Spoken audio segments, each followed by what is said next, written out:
합니다. 이런 찬양이 있었군요. 네, 너무 은혜가 되었습니다.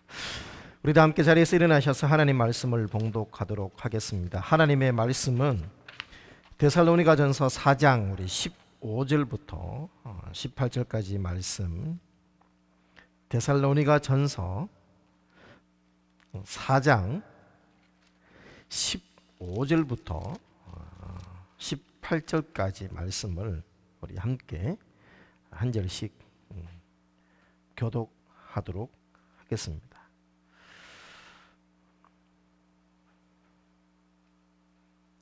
제가 먼저 15절이죠. 제가 먼저 15절 말씀 읽겠습니다. 우리가 주의 말씀으로 너희에게 이것을 말하노니 주 강림하실 때까지 우리 살아남아 있는 자도 자는 자보다 결단코 앞서지 못하리라.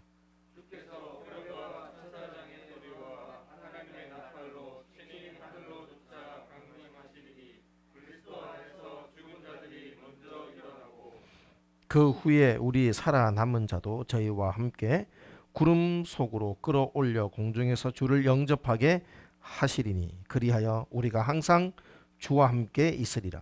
그러므로 이 여러 말로 서로 위로하라. 아멘. 자리에 작석하시겠습니다. 자, 오늘 말씀의 제목 함께 선포하겠습니다. 시작. 기대하라 다시 오실 주님을. 우리 대림절에 우리 성탄절을 앞두고 주님 오심을 우리 기다리면서 이 땅에 나를 구원하기 위해 오신 예수님 성탄절을 기다리는 것이 아니라 그 주님을, 다시 오실 주님을 맞이할 수 있도록 처음 이 땅에 오셨던 예수님처럼 다시 이 땅에 오실 그 주님, 또 우리를 데리러 오실 그 주님을 사모하는 마음으로, 기다리는 마음으로 준비하는 절기들이 되었으면 좋겠습니다. 그래서 우리 계속해서 대림절 우리 기대하라 다시 오실 주님을 오늘 말씀을 전하기를 원합니다. 오늘 칼럼을 보니까 이런 글이 있었어요. 며칠 전 장로교 목사님 한 분이 찾아와서 이런 말씀을 하셨습니다. 어떤 목사님은 콩고물만 자꾸 먹여서 성도들을 배탈나게 하는데 목사님은 복음의 핵심을 강의해 주셔서 참 감사합니다.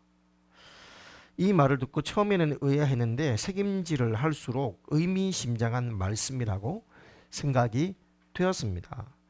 영혼의 영양소가 되는 중요한 생명의 떡을 골고루 먹어야 되는데 어떤 분은 중요한 말씀은 안 전해주고 부수적인 세상적인 이야기만 많이 말해서 영적으로 탈나게 하는 수가 있다고 봅니다. 그 중에 하나가 바로 예수님의 다시 오심, 재림 혹은 종말과 관련된 말씀입니다. 재림, 종말 설교는 영혼의 맥박을 높이기도 하고 낮추기도 한다고 할 수 있겠습니다. 재림 설교만 하면 밤낮 영적으로 고혈압에 걸려서 잘못되기 쉽고 너무 안 하면 영혼이 저혈압이 되어서 역시 잘못되기 쉬운 게 아닐까 생각해 봅니다. 라는 글이 있었습니다. 그거 보면서 참 공감이 되는 이야기였습니다. 여러분, 주님께서 다시 오신다는 약속, 이 약속이 2000년이 되었습니다. 그러다 보니 조금은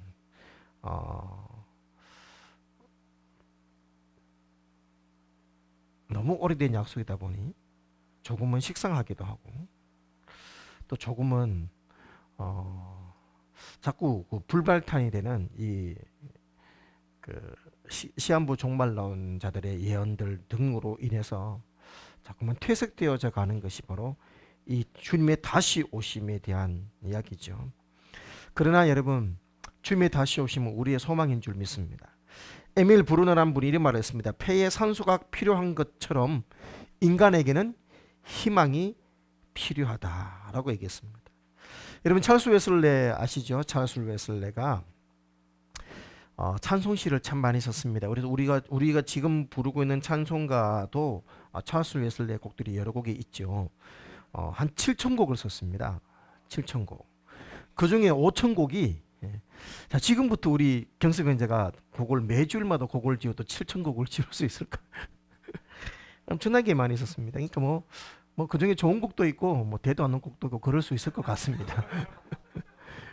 제가 왜 이런 얘기 하냐면 남들은 은혜가 돼도 남들이 볼 때는 이게 그 부활주일 우리 저희 고등학교가 체프를 드렸지 않습니까? 그래서 부활주일 예배를 드리는데 부활절 예배가 뭐 그때 창송이 뭐였냐면 예수 부활하셨네 할렐루야 이런 것이었어요. 그러니까 그 옆에 있던 우리 그 제작지가 예배를 드리고 와서 야 이런 곡 난 100곡도 쓰겠다.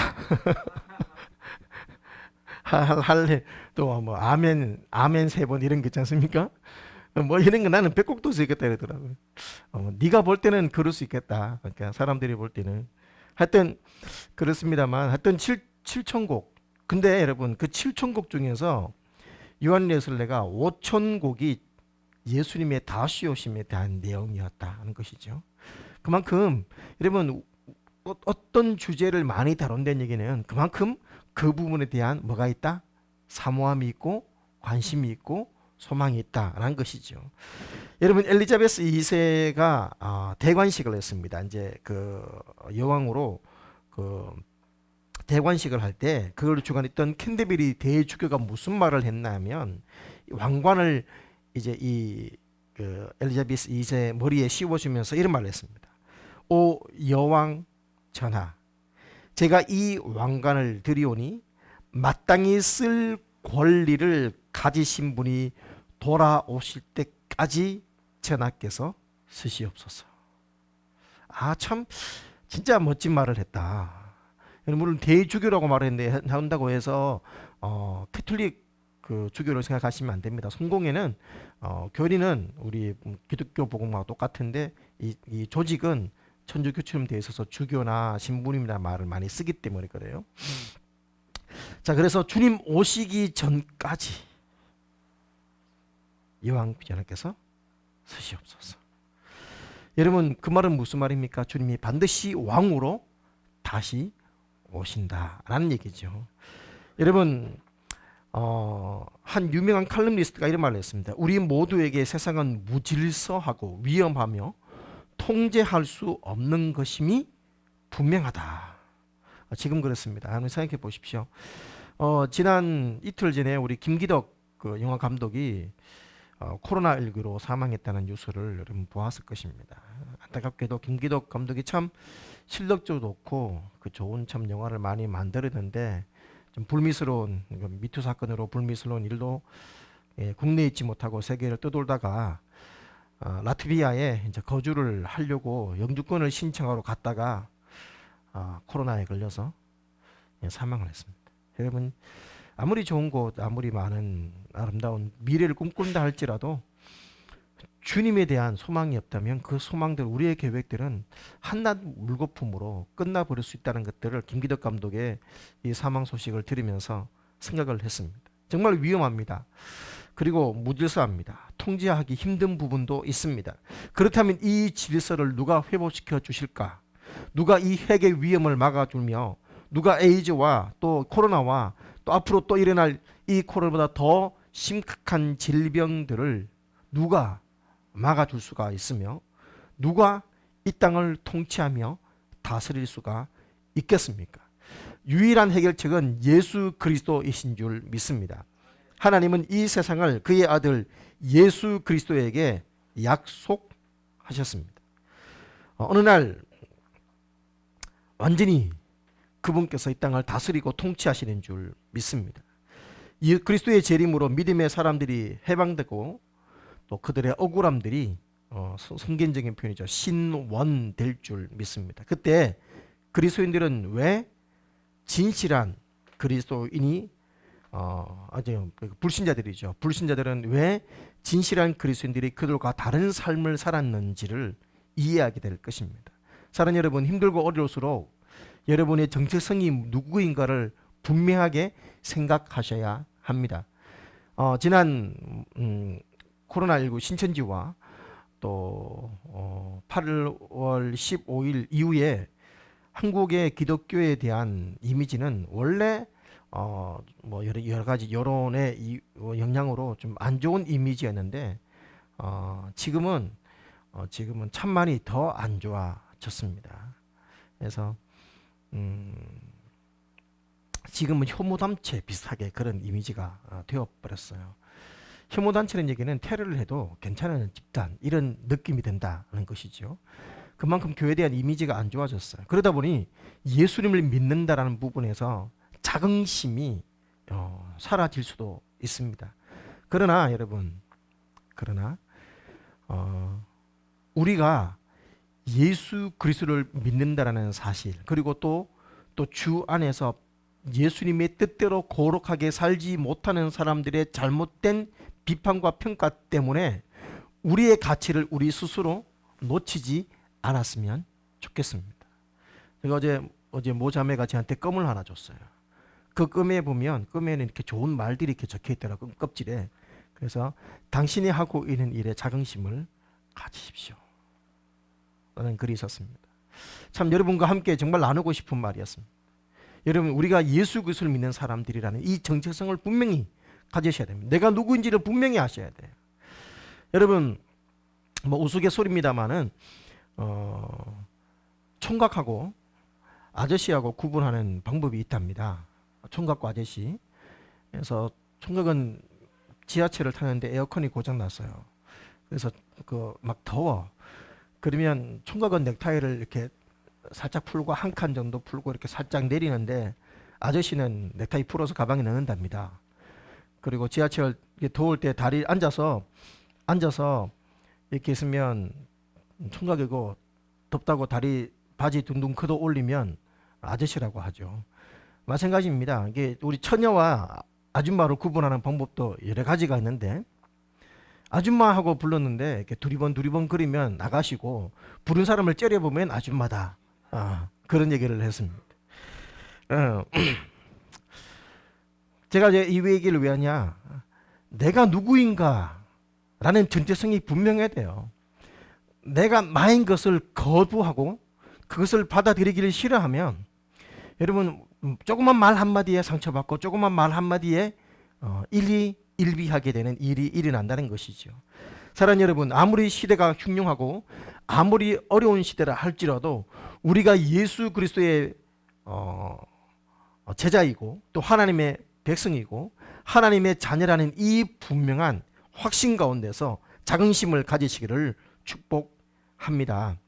여러분, 성경의 재림에 대한 약속 말씀이 318절이 있습니다. 신약 성경에는 25절 중에 한 번꼴로 재림에 대한 약속이 있다 이 말입니다. 여러분 생각해 보십시오.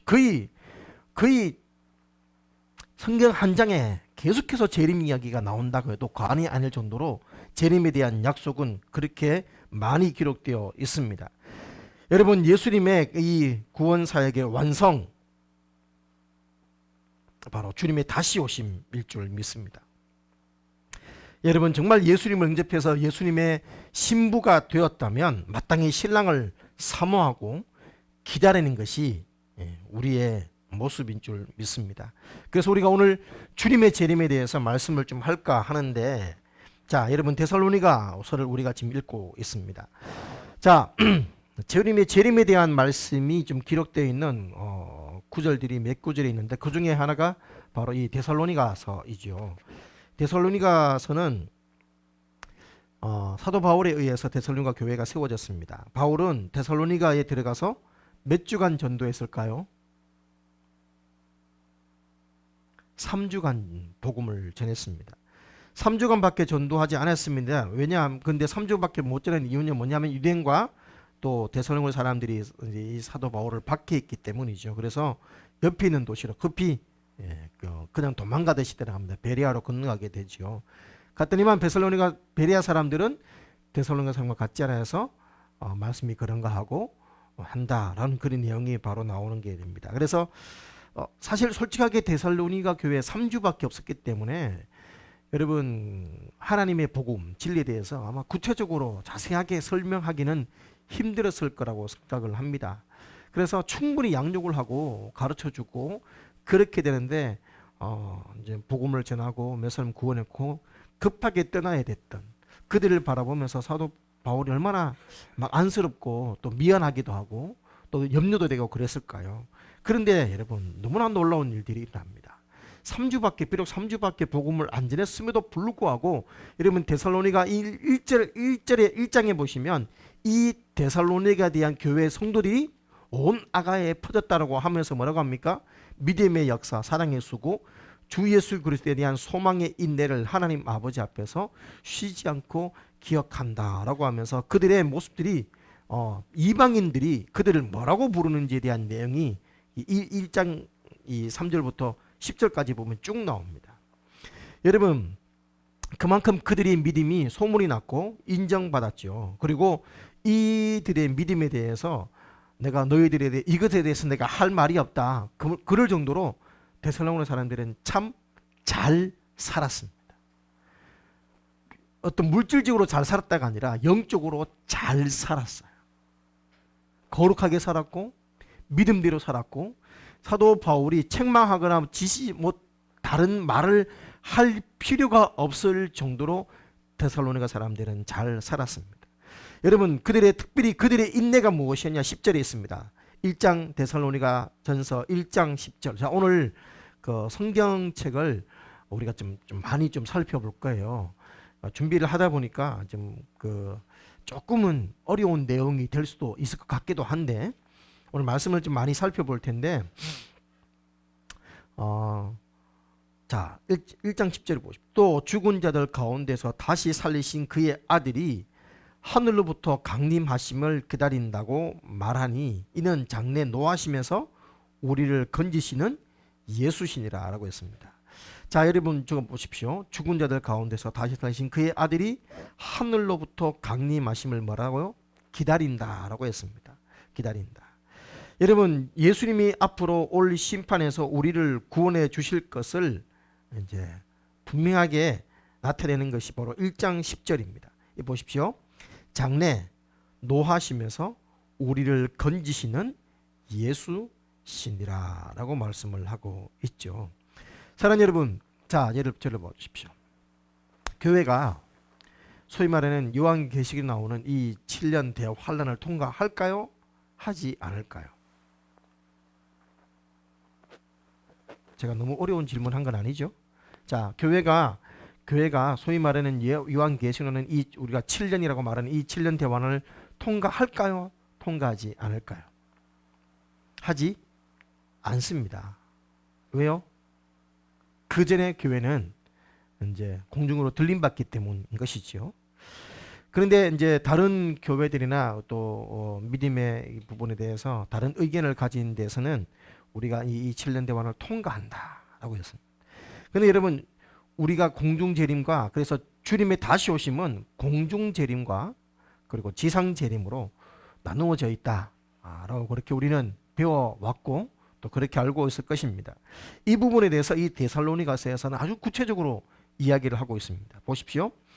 그의 아들이 하늘로부터 강림하심을 기다린다고 말하니 이는 장래 노하심에서 우리를 건지시는 예수시니라. 여러분 환난을 통과하면 노하심에서 건지는 게 아니죠. 요한계시록 6장부터 이제 19장까지 나오는 이 나팔 심판, 또 인의 심판, 나팔 심판, 대전 심판이 나옵니다. 이 심판들이 하나님의 진노하심입니다. 하나님의 진노하심. 근데 이 진노하심에서 우리를 뭐 하신다? 건지신다라고 데살로니가서는 말씀을 하고 있는 것이지요. 요한계시록 6장 16절 17절에 보시면 이건 제가 읽어드릴게요. 산과 바위에 이르되 우리에게 떨어져 보좌에 앉으신 이의 낯에서와 얼굴에서와 어린 양의 진노에서 우리를 가리우라. 그들의 진노의 큰 날이 이르렀으니 누가 능히 서리오 하더라라고 요한계시록 6장 16절 17절에 말씀을 합니다. 여러분 진노의 큰 날이라고 기록되어 있죠. 바로 하나님의 이제 심판입니다. 6장부터 요한계시록 6장부터 19장까지 나오는 이 진노들을 하나님의 어린 양의 진노. 근데 여러분 이 진노, 장래에 노하심에서 이 진노에서 우리를 만다 건지시는 분이 누구시라? 예수님이라는 것이죠. 어떻게요? 하늘로부터 강림해서 주님 오심에 대해서 이제 이 말씀하고 있습니다. 여러분 그래서 7년 대환란이라는 것은 어린 양의 진노의 큰 날이 되겠죠. 그러나 하나님의 교회는 그 진노하심을 당하지 않고 그 진노하심에서 우리를 건져 주시는 것입니다. 여러분 데살로니가 성도들이 충분한 가르침을 받았기 때문에 이제 그 받지 않았기 때문에 2장부터 이 그 믿음의 삶이 무엇인지를 몇 가지로 쭉 얘기를 하면서 오늘 본문 4장에 이제 이르게 됩니다. 그래서 이 4장에서 특별히 그리스도 안에서 자는 자들, 그러니까 그리스도 안에서 죽은 자들에 대한 이야기를 쭉 하면서 뭐라고 얘기했냐면 이런 말을 합니다. 우리가 주의 자는 자들에 대해서 우리가 알지 못한 걸 원치 않으니 소망 없는 다른 이와 같이 슬퍼하지 않게 하려 함이라 라고 하면서 여러분 그 주 강림하실 때 우리 살아남아 있는 자도 자는 자보다 결단코 앞서지 못한다. 자, 저를 봐주십시오. 우리 살아남아 있는 자도 자는 자보다 앞서지 못한다. 그래서 여기서 자는 자들은 그냥 어떤 육체적인 잠이 아니라 이제 죽음을 말하는 거예요. 자, 죽은 자들보다 우리가 앞서지 못한다. 그 말이 무슨 말입니까? 우리가 죽은 자들이 먼저 어떻게 된다? 일어난다 이 말입니다. 자, 우리가 주의 말씀으로 너희에게 이것을 말하노니 주 강림하실 때 우리 살아남아 있는 자보다 자도 자는 자보다 결단코 앞서지 못하리라. 주께서 자 호령과 천사장의 소리와 하나님의 나팔로 친히 하늘로 쫓아 강림하시리니. 자, 하늘로 쫓아 강림하시리니. 자, 그리스도 안에서 죽은 자들이 먼저 일어나고 그 후에 우리 살아남은 자도 저희와 함께 구름 속으로 끌어올려 공중에서 주를 영접하게 하시리니 그리하여 우리가 항상 주와 함께 있으리라 라고. 여러분 자, 저를 보십시오. 이 데살로니가전서 4장에서는 주님의 다시 오심이 어디에서? 공중에서 하늘로 쫓아 강림한다라고 표현하고 있다는 얘기죠. 여러분 그래서 이 부분에 대해서 조금 더 제가 좀 이렇게 여러분이 그냥 주님 공중으로 오고 땅에도 오지 그게 무슨 근거로 그렇게 믿는데? 라고 말하면 우리 목사님이 그렇게 얘기했어. 이제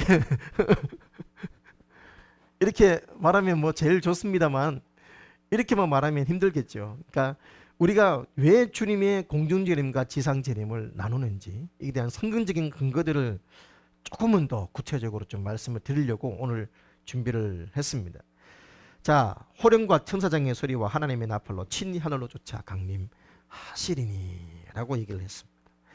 여러분 자, 여기서 우리가 제가 오늘 보게 되는 단어 중에 하나가 뭐냐 하면 친히라는 단어입니다. 친히 여러분 다른 말, 이 친히라는 말을 다른 말로 얘기하면 직접, 다른 말로 얘기하면 몸소 이 말입니다. 여러분 주님께서 이게 얼마나 영광스러운 일인지 생각해 보십시오. 주님은 지금 어떤 신분으로 우리를 데리러 오세요? 왕의 신분으로. 여러분 생각해 보십시오.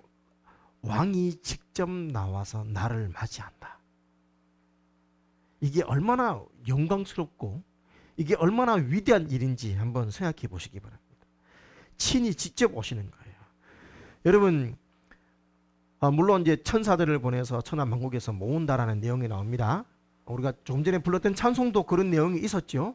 그러다 보니까 이게 지금 좀 사실은 좀 구분이 안 되어 있습니다. 성경에서 공중으로 쫓아 강림하시리는 단어가 있고 특별히 좀 이따 말씀을 드리겠습니다. 마태복음에서는 이 땅에 강림하심에 대하여 임하심에 대하여라고 표현되어 있습니다.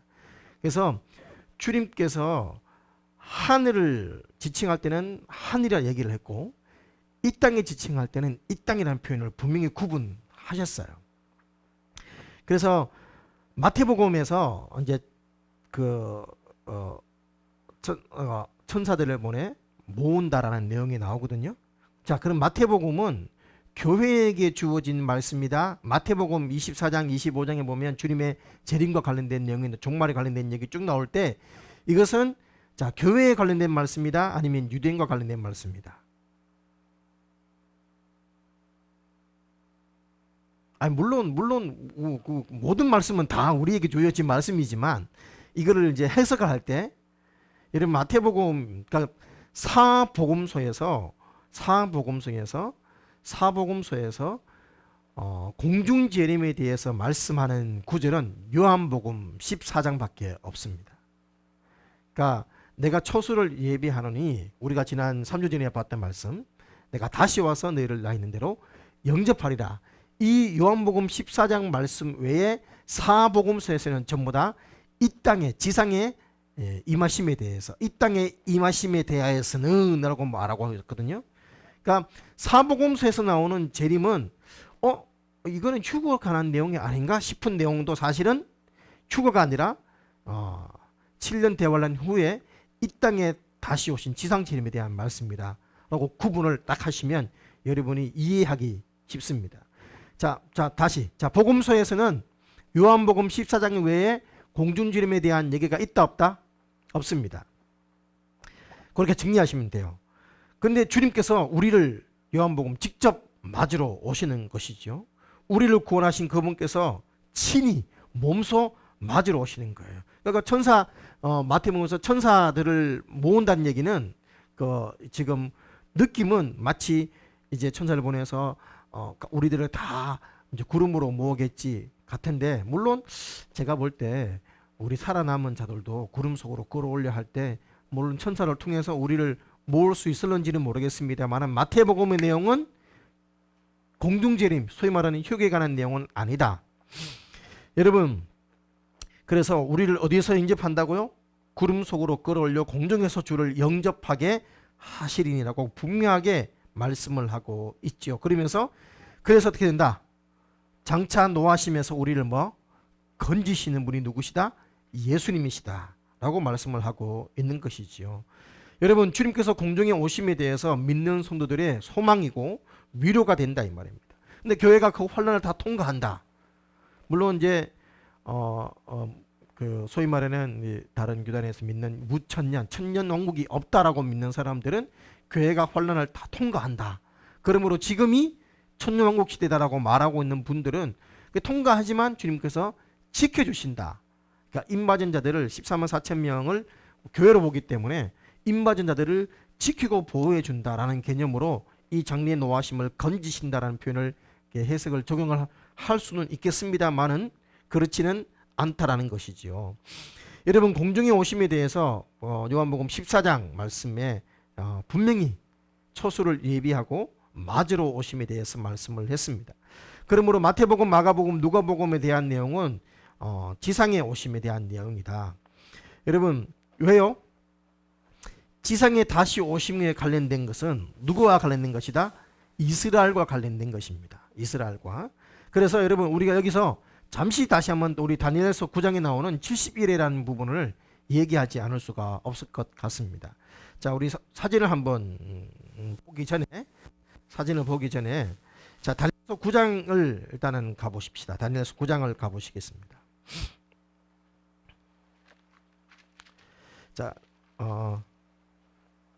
스마트폰으로 여러분 지금 지금 이 방송을 시청하고 있다면 여러분 스마트폰으로 핸드폰으로 성경책을 찾지 말고 제가 좀 이따 사진을 같이 보면서 얘기를 해야 되기 때문에 여러분 성경책을 직접 한번 보시기 바랍니다.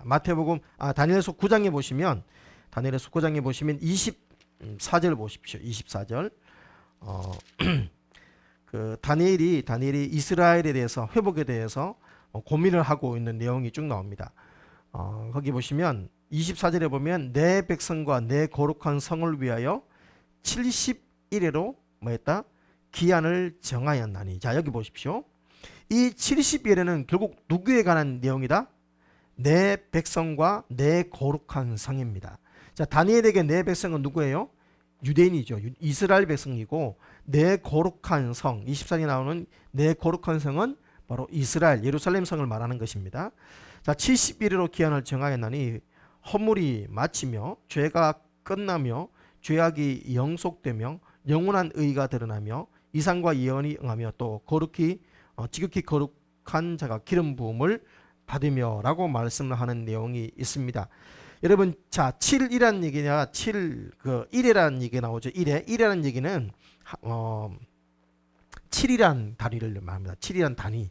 근데 이게 7일일 수도 있고 7주일 수도 있고 7개월일 수도 있고 7년일 수도 있어요. 그런데 7주라고 무천년주의자들은 7주라고 계산을 해서 예수님이 다시 오심에 대해서 한때 두때 반때를 이제 그 주일부터 수요일 밤까지 이런 식으로 또 그래서 부활까지 이런 식으로 또 나누기도 하고 그렇게 얘기를 하기도 하는데 이스라엘 역사와 또 모든 고고학적인 자료들과 또 성경적인 자료를 봤을 때 7주라기보다는 7년으로 해석하는 것이 가장 타당합니다. 그래서 자, 이스라엘 역사가 몇 년? 71회. 그러면 7년이죠. 그러면 7년이 71회면 490년입니다. 490년. 자, 그래서 이스라엘 역사가, 자, 이스라엘이 언제까지 된다? 490년이다. 정해졌다. 이렇게 얘기했어요. 그래서 25절 말씀 보십시오. 그러므로 너는 깨달아 알지니라. 예루살렘을 중건하라는 영이 날 때부터, 자, 예루살렘을 중건하라는 영이 날 때부터 기름 부음을 받은 자 곧 왕이 일어나기까지 7일에와 62일에가 지나갈 것이요. 자, 7 더하기 62는 얼마입니까? 69일입니다. 69일에. 자, 다시 예루살렘 성을 중건하라 라는 영이 날 때부터 69일에가 지납니다. 언제까지? 왕이 일어나기까지.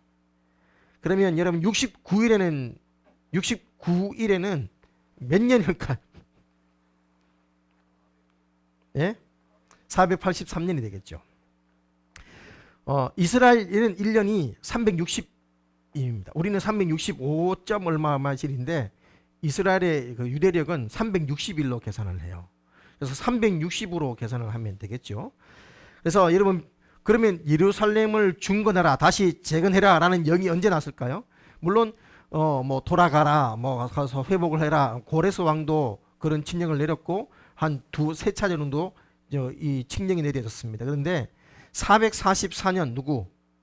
아닥사스다 왕이 느헤미야에게, 이 느헤미야 2장에 보면 가서 성을 중건해라 라는 칙령을 내리면서 성을 중건할 재료까지 다 주는 장면이 나오죠. 느헤미야 2장에 나옵니다.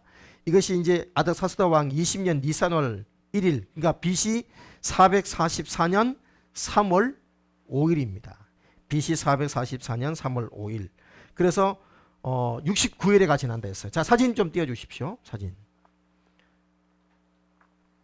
그 마우스 좀 주세요.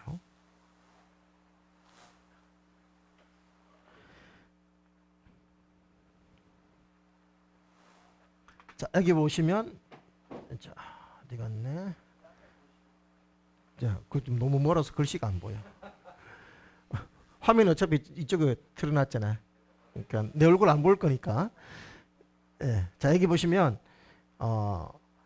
그 예루살렘을 회복하고 건축하라, 중건하라는 명령이 나가는 때로부터, 그러니까 왕이 임할 때까지, 통치자 매세 이렇게까지 7일에와 62일에가 지나갑니다. 이거 보이죠? 마우스가 안 보여? 보이게 해준답니다. 자, 이게 일단 화면 보시면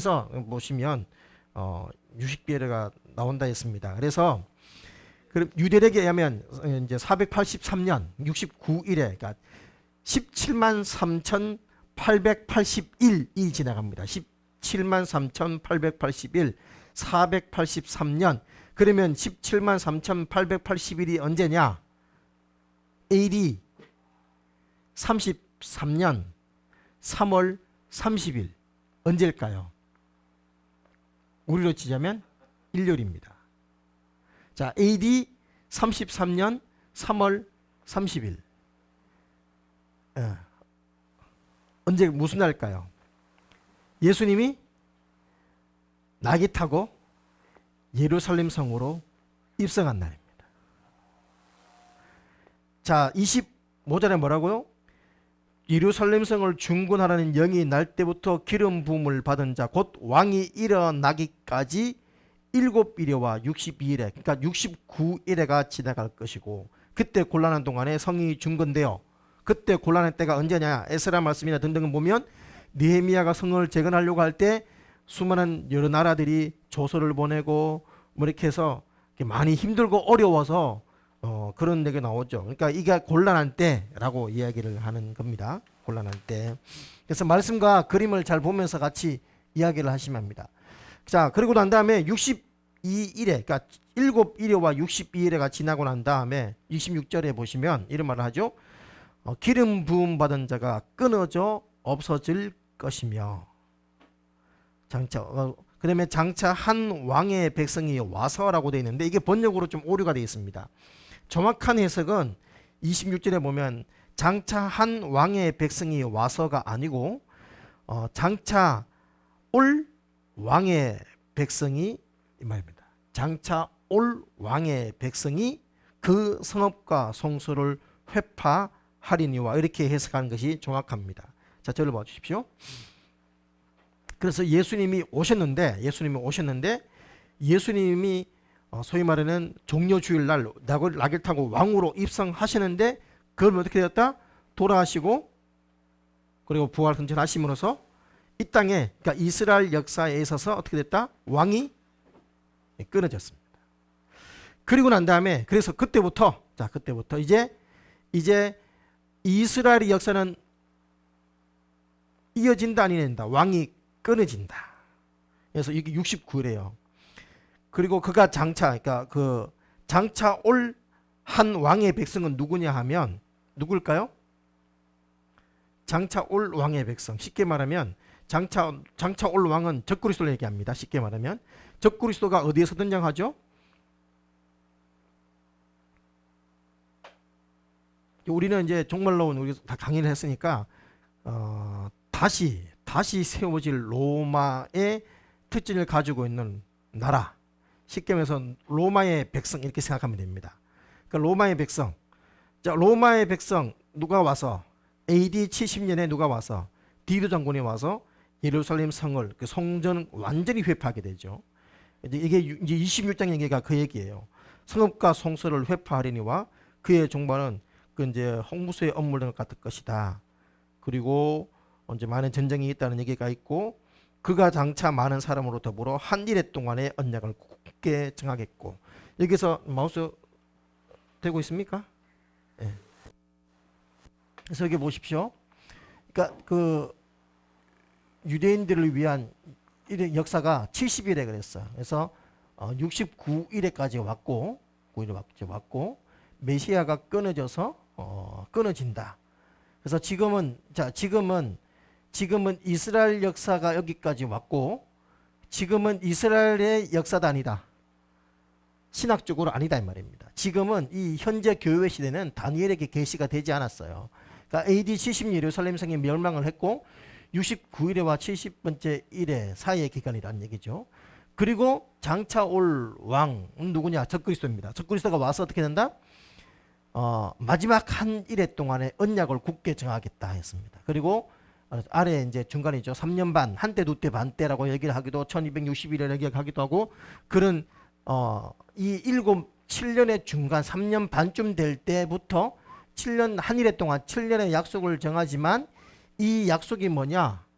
아마 유대인들과 평화 조약을 맺을 거라는 거죠. 쉽게 말하면 그 내가 성전, 자 저를 봐 주십시오. 쉽게 말하면 지금 사람들이 가장 해석하기 힘들었던 것이 뭐냐면, 이스라엘이 없는데, 그동안 역사 가운데 이스라엘이 없는데 어떻게 이스라엘이 회복되고 성전이 회복되냐? 말도 안 된다. 이렇게 했는데, 이 말도 안 되는 일이 1945년에 일어났다 이 말입니다. 예루살렘 독립을 해버렸어요. 이스라엘이 48년에 독립을 해버리니까 말도 안 된다 이랬는데 이스라엘이 독립을 해버렸단 말이에요. 2000년 만에. 이게 그러니까 이제 그동안 이거는 성경이 오류야. 이거는 그냥 상징이야라고 봤던 사람들이 이제 충격을 받은 거죠. 그리고 난 다음에 회복이 되었는데, 그러면 성전이 어떻게 세워지겠어? 지금 알다시피 여러분, 그게 뭐가 있는데? 모스크가 있는데, 등등의 어떤 그런 사실 세워지기 정말 힘들지만 교회가 다 휴고 난 다음에 장차 올 왕이 어떻게 해요? 평화조약을 맺는 거죠. 오케이, 그러면 자 전교 다 모여봐. 그래서 너가 양보하고 오케이. 그래서 유대인들에게 뭐 하는 거예요? 성전 지어도 돼라고 허락이 떨어지겠죠. 이게 한 일에 동안 약속을 굳게 정하겠고라는 얘기입니다. 이게 27절의 내용이에요. 그런데 절반쯤 와서 일의 절반에 제사와 예물을 금지하고 전파와 물건이 그러면서 이제 14만 4천 명이 다 순교당하게 되는 일들이 이 기간에 일어나게 된다 이 말입니다. 자, 그래서 이 7년을 구분하게 되는 이 마지막 한 일회가 어떻게 되냐? 이 교회 시대가 들림받음으로써 교회가 휴고됨으로써 이 마지막 한 일회가 유대인의 역사가 시작이 되는 것이죠. 그리고 이 7년이 끝나고 그리스도께서 어떻게 해요? 이 땅에 지상에 재림하십니다. 어디에? 여기는 올리브산 돼 있는데 감람산에. 감람산입니다. 감람산. 그래서 이게 바로 이제 다니엘의 70이라는 얘기예요. 이 부분에 대한 해석들이 여러분 이 문자적으로 문법적으로 역사적으로 해석을 하지 않으면 안 나옵니다. 그냥 모든 것을 상징으로 봐버리면 해석 불가능해지고 막 뒤죽박죽이 돼버리는 거예요. 자, 그래서 자, 저를 봐주십시오. 많은 사람들이 헷갈립니다. 자, 마태복음이 마가복음, 누가복음은 예수님의 공중재림에 대한 얘기다, 지상재림에 대한 얘기다, 지상재림에 대한 얘기다 그랬죠. 자, 마태복음 24장을 한번 가보겠습니다. 자, 그림은 이제 뭐 참고하시면 되겠고 띄워놓으셔도 되고 24장으로 가겠습니다. 24장. 마태복음 24장에 가보시면 39절부터 말씀을 보시겠습니다. 마태복음 뭐 이렇게 마가복음도 그렇고 누가복음 16장도 그렇고 비슷한 내용들이 계속 반복돼서 나오는 것들을 보게 되는데, 자, 마태복음 29장 39절에 보면 이런 말씀을 하죠. 자, 노아 홍수 때를 얘기합니다. 그러니까 그 31절에 보십시오. 31절. 30절부터 보는 게 또 정확할 것 같네요. 마태복음 24장 30절. 그때 인자의 징조가 하늘에서 보이겠고 땅의 모든 조속들이 통곡하며 그들이 인자가 구름 타고 능력과 큰 영광으로 오는 것을 보리라 라고 말씀을 하고 있죠. 제가 큰 나팔 소리와 함께 천사들을 보내리니 저희가 그 택하신 자들을 하늘 이 끝에서 저 끝까지 사방에서 모은다라고 얘기를 합니다. 그래서 제가 볼 때 이 모으는 것은 어떤 공중 재림을 위해서가 아니라 이 땅에 있는 이제 백성들을 모은다라는 얘기예요. 좀 이따 좀 설명을 다시 하겠습니다. 자, 그때는 안다 모른다 하면서 37절 노아의 때와 같이 인자의 임함도 그러하리라. 홍수전에 노아가 방주에 들어가던 날까지 사람들이 먹고 마시고 했다 하면서 39절에 보면 홍수가 나서 저희를 다 멸하기까지 깨닫지 못하였으니 인자의 임함도 이와 같으리라 라는 말씀이 나옵니다. 근데 여러분 여기서 나오는 그 인자의 보면 다 멸하기까지라는 단어가 원문을 직역을 하면 모두가 쓸어 데려가 버릴이라는 번역으로 하는 것이 정확한 번역입니다. 그러니까 멸하기까지가 아니라 그러니까 그 홍수가 나서 모두 다 쓸어 데려가 버릴 때까지 몰랐다라는 얘기죠. 그러면서 무슨 말이 나오냐면 이런 말이다. 그때 두 사람이 밭에 있음에 하나는 데려감을 당하고 하나는 버려둠을 당한다라는 표현이 나옵니다. 자, 여기서 사람들은 이 40절 말씀 또 41절에 보면 매를 간다 시키면서 맷돌을 가는데 하나는 데려가고 하나는 버려둠을 당한다. 자, 이 40절과 41절 말씀이 휴게에 관한 말씀이다? 아니다. 여러분 사실 이 말씀을 보면 이게 마치 이제 이렇게 들림받는 데려감을 당하는 곳으로 이해하기 쉽습니다. 그런데 다시 복음서에서 공중재림과 관련된 내용이 있다 없다? 없다 생각하면 쉽습니다. 그러면 이 말은 이거는 휴가다 아니다? 아니란 얘기예요. 그러면 이게 뭘까요? 예, 자 37절 보십시오. 37절 인자의 임함도 그러하리라. 여러분 인자의 임함, 주님께서 임함이라는 표현을 쓸 때 항상 예외 없이 주님께서 가시적인 실제적인 출현을 말씀을 했어요. 그러니까 이 부분은 공중의 재림이 아니고 어떻게 눈에 보이는 이 땅의 임함이에요. 그래서 우리 돌아가신 장도만 목사님에 의하면 마태복음, 마가복음, 누가복음 나오는 이 주님 오실 때 한 사람은 남고 한 사람은 데려감을 당하는데 번역을 하다 보니까 이게 단어상으로 이게 버린다는 단어가 틀린 오역은 아니에요. 단어상으로. 그런데 이 단어를 버린다는 단어보다는 자 보십시오. 홍수가 와서 뭐 했다고요? 쓸어 데려갔다 했죠.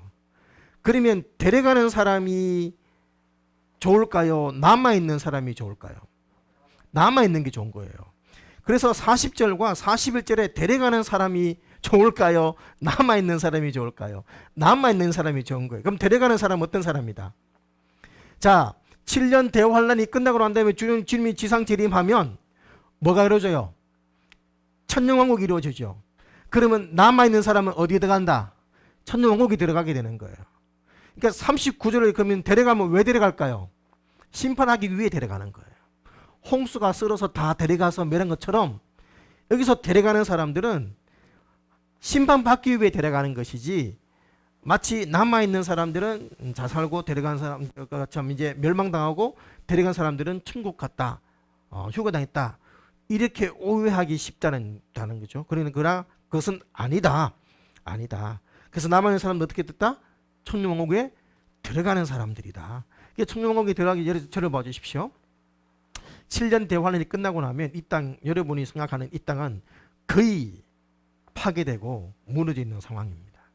그러니까 어디 구석에 남아있는 사람들이 얼마나 될지 모르겠지만 정말 믿음을 지키고 복음을 지키고 또 윤윤유표를 받지 아니하고 지켰던 그들을 천사를 보내서 만민국에서 다 모아서 주님의 지상 천년왕국이 다시 이 땅에서 시작되지 않을까, 저는 이제 우리는 그렇게 생각을 하게 되는 것이지요.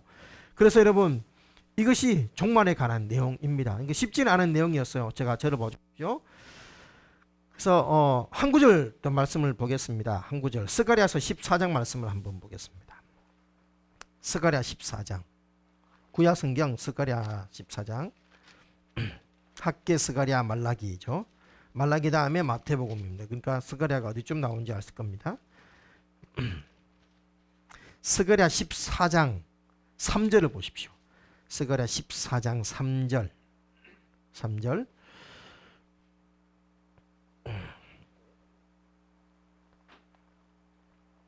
자 14장에서는 여호와의 날이라고 되어 있습니다. 구약 성경에서 저를 봐주십시오. 구약 성경에서 여호와의 날, 주의 날이라는 나오면 소위 말해 우리가 흔히 얘기하는 하나님의 심판의 때, 종말의 때라고 해석하면 거의 문제없이 해석할 수 있습니다.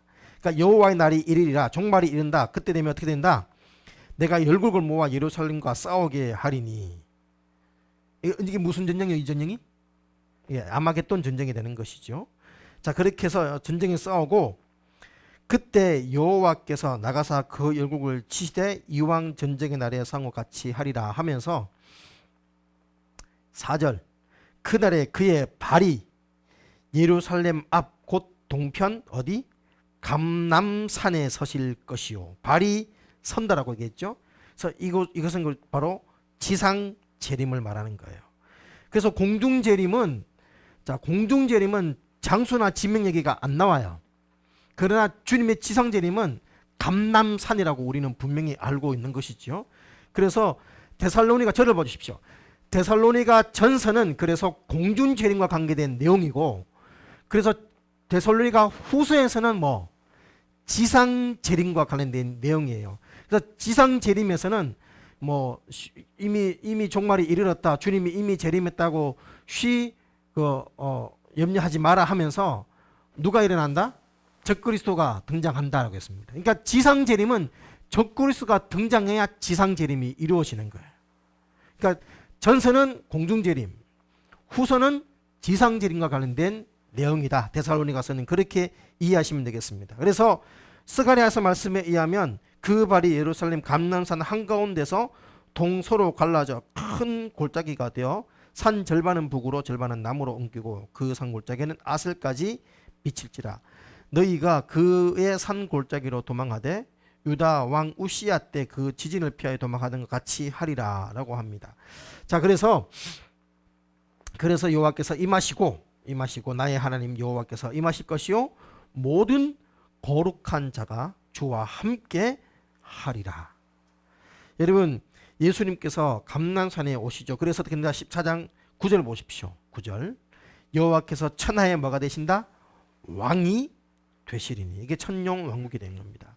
그날에는 여호와께서 홀로 하나실 것이요 그림이 홀로 하나실 것이다 라고 하면서 이제 이 7년 대환란의 모든 사태를 다 수습을 하시고 천년 왕국에 가서 그러면 어떻게 된다? 아까 로마서 다니엘서 9장에 보면 예언이 이루어지고 공평한 의가 임하게 되고 그래서 거기에서 어떻게 돼요? 예수님이 친히 직접 다스리시고 그래서 여러분 마태복음 누가 질문을 했습니다. 마태복음에서는 뭐라 해요?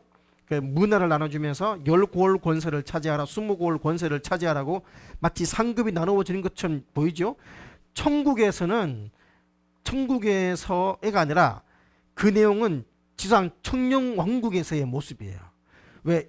지상에서는 뭐가 있으니까 나라가 땅이 있기 때문에 뭐 해다 다스리는 거예요. 그래서 10고을 권세를 차지하라 20고을 권세를 차지하라고 이 권세가 주어지게 되는 것이 바로 천년 왕국과 관계된 내용이다.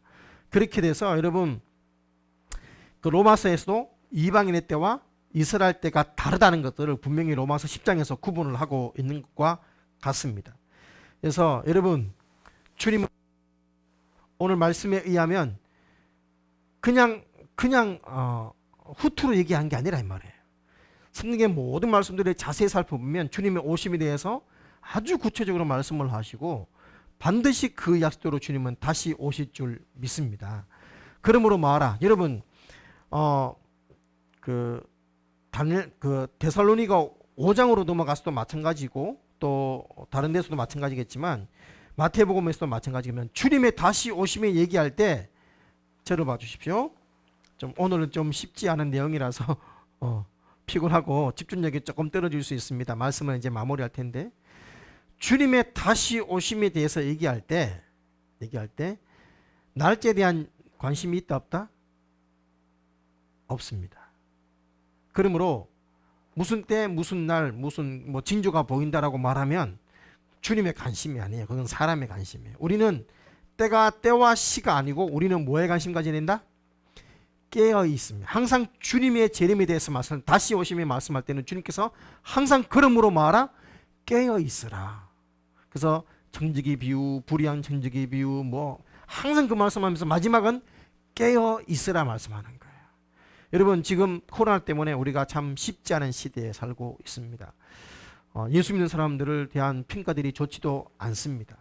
그러다 보니 우리가 어느 순간 하나님의 나라와 하나님보다는 이 땅에서 사람들의 평가, 사람들의 시선 또 이 땅에서의 것들에 대해 우리는 자꾸 관심이 가기 쉽습니다.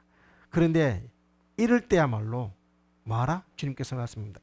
깨어 있으라 라고 말씀합니다. 여러분 2020년을 이제 마무리하고 2020년을 1년을 준비를 해야 합니다. 우리의 정체성을 잊지 마시기 바랍니다. 깨어서 주님께서 다시 오실 주님을 기다리며 2021년을 믿음으로 준비하는 열린문의 모든 식구들이 되시기를 주님의 이름으로 축원합니다. 아멘. 우리 다 함께 찬양하시겠습니다. 마라나타 주 예수여 어서 오시옵소서 고백을 드리도록 하겠습니다.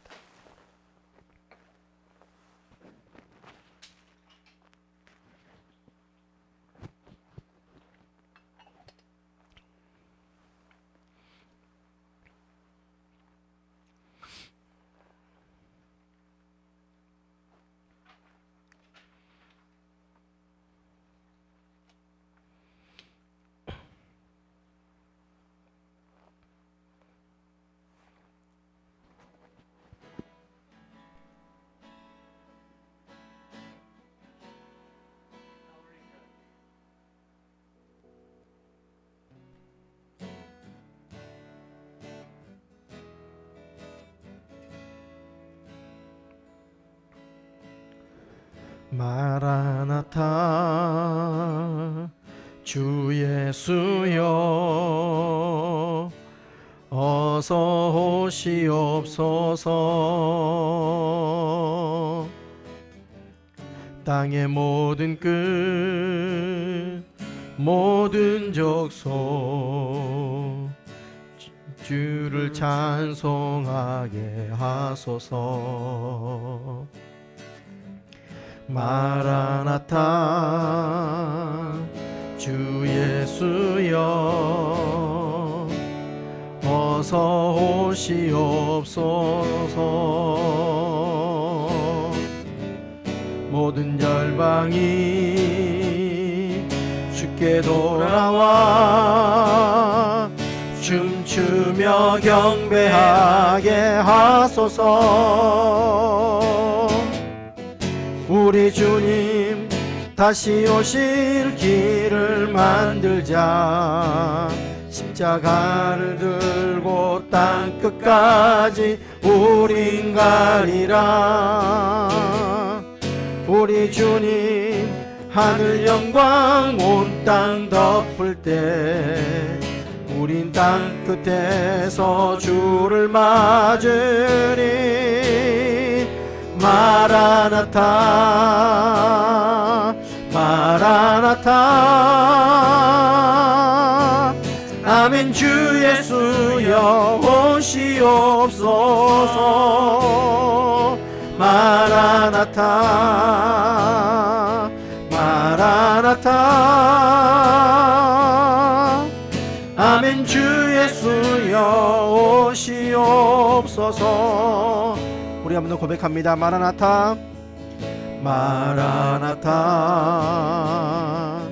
주 예수여 어서 오시옵소서. 땅의 모든 끝 모든 족속 주를 찬송하게 하소서. 마라나타 주 예수여 어서 오시옵소서. 모든 열방이 주께 돌아와 춤추며 경배하게 하소서. 우리 주님 다시 오실 길을 만들자. 십자가를 들고 땅 끝까지 우린 가리라. 우리 주님 하늘 영광 온 땅 덮을 때 우린 땅 끝에서 주를 맞으리. 마라나타 마라나타 아멘. 주 예수여 오시옵소서. 마라나타 마라나타 아멘. 주 예수여 오시옵소서. 마라나타 마라나타 마라나타 아멘. 주 예수여 오시옵소서. 마라나타 마라나타 아멘. 주 예수여 오시옵소서.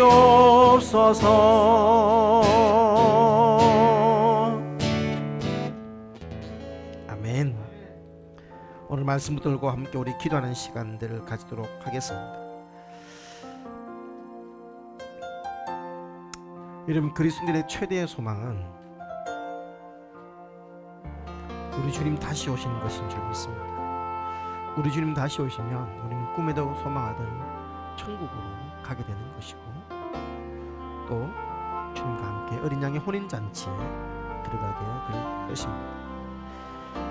헤어졌던 이들, 사랑하는 이들과 함께 다시는 아픔도 눈물도 갈등도 질투도 상처도 없는 영원한 기쁨으로 영원히 주와 함께 거하게 된다고 했습니다.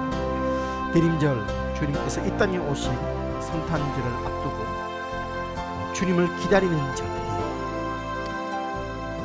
나를 위해 이 땅에 오신 예수님, 나를 구원해 주시고 우리 모든 죄를 용서해 주신 예수님, 그 예수님께서 다시 오시면 우리는 이제 더 이상의 갈등과 고민과 아픔과 슬픔이 아니라 영원한 소망과 평안과 기쁨으로 주님과 함께 살게 될 줄 믿습니다.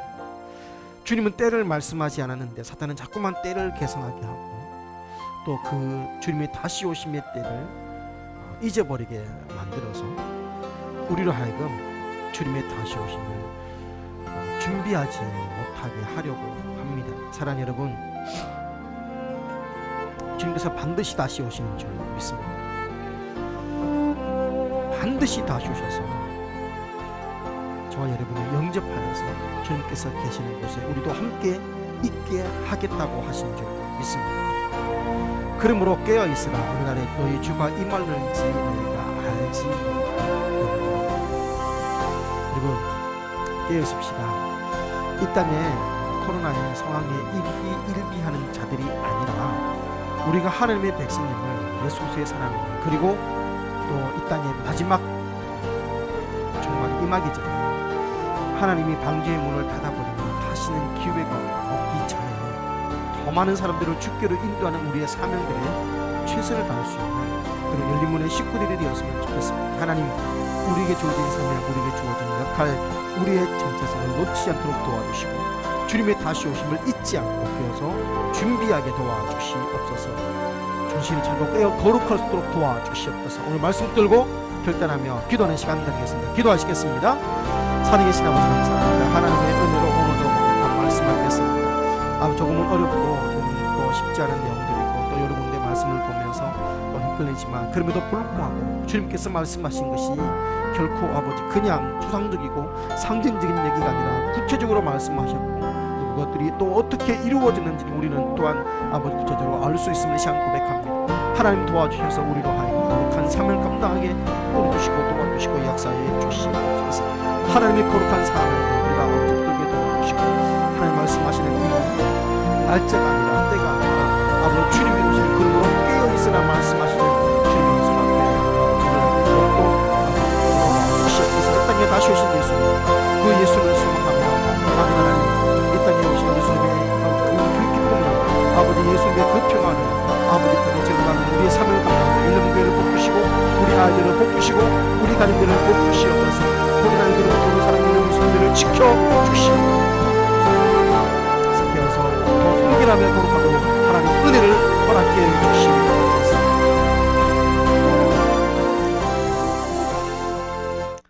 사랑하는 주님, 주님께서 다시 오셨다고 약속하셨고 또 그 약속이 반드시 이루시는 분인 줄 믿습니다. 그러므로 주님, 우리로 깨어있게 도와주시옵소서. 이 땅의 것에 너무 골몰하여서 하늘의 것을 놓쳐버리고 주님의 오심을 잊어버리고 하나님, 그래서 우리의 청지기 직분을 망각하지 않도록 충성되고 지혜 있는 종이 되어 주인에게 그 집 사람들을 맡아 때를 따라 양식을 나눠줄 자가 누구냐. 주인이 올 때 그 종이 이렇게 하는 것을 보면 그 종이 복이 있으리로다 말씀하셨던 말씀처럼 하나님, 우리가 깨어서 이 땅을 우리의 사명을 잘 감당하게 도와주시옵소서. 깨어 있으라 말씀하신 것처럼 정신 차리게 하시고 거룩하게 하옵소서. 예수님의 이름으로 기도합니다. 아멘.